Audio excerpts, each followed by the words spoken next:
Maayos ko siyang kinausap. Disenteng tawa kong humarap sa kanya. Pagkatapos gaganunin niya lang ako. Kuya Jules, baka naman nagpapaka-sensitive ka lang. Hindi ako nagpapaka-sensitive, Aya. Sinaraduan niya ako ng pintuan habang nagsasalita ako, Okay, fine. Kalma, yung BP mo. Ayos ang BP ko. Walang problema. Hello? Hello? Hello? Hello, Aya. Ay! Aya, sino yung kausap mo? Hello? Yan naman ba yung pinsan ng classmate mo na nililigaw sa'yo? Hoy! Hindi, si Cheryl to. Groupmate ko sa history. Saan ka pupunta? Sa labas, yung may signal dito, di ba? O pagkatapos bumalik ka kagad dito, kakain na tayo. Alam mo kung sino? Okay ako. Dadangin ko. Bawa.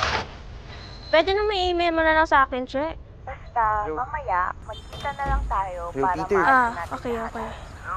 Hello, Peter. Ayusin na natin Naririnig mo ba ako? Oh, sige. Naririnig mo ba ako? Sige. Mamaya kita tayo. Hello, Peter. Sa school, ah. May hina kasi signal Basta dito email mo na lang sa akin yung research paper, ah. Okay, tingnan ko. Sige.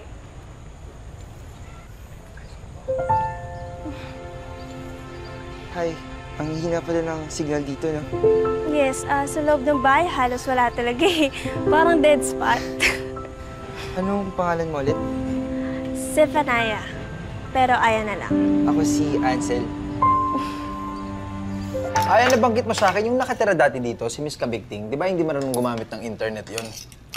Eh, bago nga umuwi ng Dagupan yun, sa akin pa nakiki-email. Oh. So dito lang yung gamit niya. Malamang hindi wifi, di ba? Eh, paano nga gagamit ng data? Eh, wala nga signal sa loob ng mga bahay dito. Paano nakakapag-online auction yung malignong kamag-anak ni Miss Kabigting kung wala silang internet connection? Eh, baka may portable. O kaya nakiki-ride on sila sa wifi ng iba. Ano bang password ng wifi ng kuya?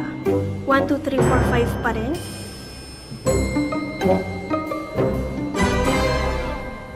Mga sis! Mga ka-Berks! Yeah, sobrang murang-mura na itong bayong na ito. Di ba? Napakaganda niya. Ayan! May nagbayad na! Ay! May nagbayad na! Yes! Ay! Teka lang, ano nangyari? Oh, ate, anong problema? Ano nangyari? Hindi ako makalagin sa Wi-Fi! Wi-Fi? Hindi ba naman nananadya itong hambog na to? No? Nananadya? Sino? Pinalitan yung password ng Wi-Fi eh. Nandito ako sa gitna ng live selling eh. Paano na to? Teka nga, ate. Paano mo ba nalaman yung password ng Wi-Fi nila? Hello? Ikaw kaya ang magbigay ng 1, 2, 3, 4, 5 na password kung hindi maharpat? No?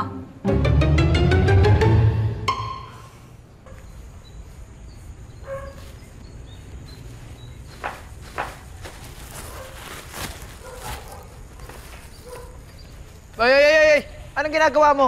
Mabawal yung ginagawa mo. Bukas pa darating yung mga basurero. Bukas pa nila kukunin yan. Ipasok mo muna yung basura nyo sa loob ng bahay ninyo kasi mangangamoy yan dito. Naiintindihan mo? Ano bang problema mo, ha? Hindi ba dapat maging welcoming neighbor ka? Eh, bakit ba ginagawa mong hobby ang pagtalak sa akin sa lahat ng maliliit na bagay, ha? Speaking of neighbor, wala kang kwentang kapitbahay. Ikaw kabago-bago mo dito, hindi ka marunong makisama. Ah! Makisama? Ganyan ka pa? Bakit sino mong madamot dito sa wifi, ha? Hindi ka nga nag-share, eh. See? Ikaw yung nakikigamit ng wifi namin kaya mabagal yung internet namin. Tapos ganyan ka magsalita. Akala mo, ang tapang-tapang mo, ang yabang-yabang mo. Eh, hoy! Ikaw yung nakikirate sa binabayaran ko, tapos ikaw yung ganyan magsalita. Wow! Don't change the subject, okay? Don't change sa dyan. Huwag mo ilalagay yan dyan. Maraming aso dyan, maraming pusa dito. Kakalkan nila yan, mangangamoy yan dyan. Huwag mo Talaga? Talaga ba? Maraming magre-reklamo sa'yo, hindi lang ako ipasok. Talagang kulit din ang lahi mo, no?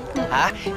Don't me. Anong don't me? Magkakasakit kami pag yan kumalat at Wala akong pake. Tignan mo ngayon ang nakakamay ng basura ninyo, oh! Wala akong pake. Alam mo, ikaw pwede kita Wow! Don't me. Wag ako. Tignan na. Sinusugod kami dun eh. May nagre-reklamo. May nagtatapon daw ng basura. Wala pa namang schedule ng paghakot ng basura ngayon. Pasensya na po talaga, Kap. Hindi ko po kasi alam yung rules. Hindi pa po ako nagbe-briefing. Alam ko baguhan ka rito, pero dapat nagtatanong ka kung kailan yung tamang araw ng pagtatapon ng basura. para hindi naman nagkakalat dito. Maraming aso rito at mga pusa pag-alagala, kakalkalin yan. Mangangamoy dito sa buong paligid. Opo. So baka hindi lang isang tao magreklamo, baka buong subdivision magreklamo sa amin. Ako, pasensya na po talaga kasi hindi ko naman po alam yung rules dito eh. Pwede kang pumunta sa barangay para itanong mo kung anong oras o araw ang dating ng truck para maghakot ng basura. Kunin mo muna yan, itago mo muna sa bahay niyo kasi bukas pa darating yung truck natin. Ito na nga po. Siguraduhin mo lang. Opo. Para walang nagrereklamo sa atin. Opo. Bakit naman kasi kailangan i-report ng brother mo si ate sa barangay? Ansel, talaga namang against the rules yung magtapon ka ng basura tapos di pa araw ng garbage collection. Sabi ka kasi sa akin ni ate, sinungitan daw siya ng kuya mo. Ganun lang talaga yun. Natural lang niya yun. Eh si kuya, pinanganak na nakasimangot. Oh, okay ka lang? Teka, ipan ko. Ansel, ano naman yung kalat dito? Ansel, Hoy! yung mga... Hindi po, Yan, nyo. Hoy! Bakit ganun? Sino to ha?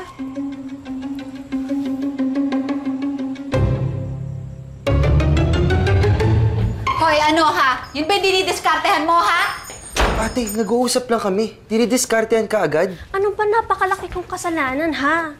We were just talking. Hoy, kilala kita, manang-mana ka kay tatay. Makakita lang ng kahit anong creature na nakapalda, alam mo nangihina na. Nawawala sa sarili, ano? Ano, we were just talking. Magkadikit yung mukha niyong dalawa. Nagpapakit ka sa kanya dun pa sa gitna ng kalye. Tama ba yun, Aya? Ate, kaibigan ko lang si Aya. Alam mo, issue ka. Ayan, isa pa yan, kaibigan? Ba't mo kinakaibigan yung kapatid ng ungas na yun, ha? At talaga bang kinakalaban mo ko? Ha? Don't me! Unreasonable ka na, kuya. Pakinggan mo kaya ang pinagsasabi mo. Ako yung pakinggan mo, Aya, okay? If you think that I'm unreasonable, basta ayoko. Naintindihan mo? Sa tingin mo yan, may laban ka ate? Sa totoo lang, ikaw naman nagsimula ng lahat ng gulo na yan eh. At, teka lang ha. Excuse me? Tuwing nag-online selling ka, abot hanggang Fairview ang lakas ng boses mo. Paseho-seho ka pa. Tapos aminin mo, hinarabat mo pa yung password ng wifi nila. Hoy, teka lang! Hindi ko hinarbat yun, no? Hiniram ko lang yun. Ayokong ano. Ayokong makipagbanding ka dun sa kapatid nung buwisit na babaeng nakikita na kay Miss Kabigting. Kung dinaan mo sa magandang paraan, hindi naman nila pinahiram yung password ng wifi nila para mapakinabangan mo. Naintindihan mo ba ako, Aya? Tapos na natin itong usapan na to. Okay, naantok na ako. Sige, ganito na lang ate. Mag-peace offering ka na lang kaya para matigil na tong gulo na to. Ate, yung password, remember? Oh, tigilan mo ha. Matulog na.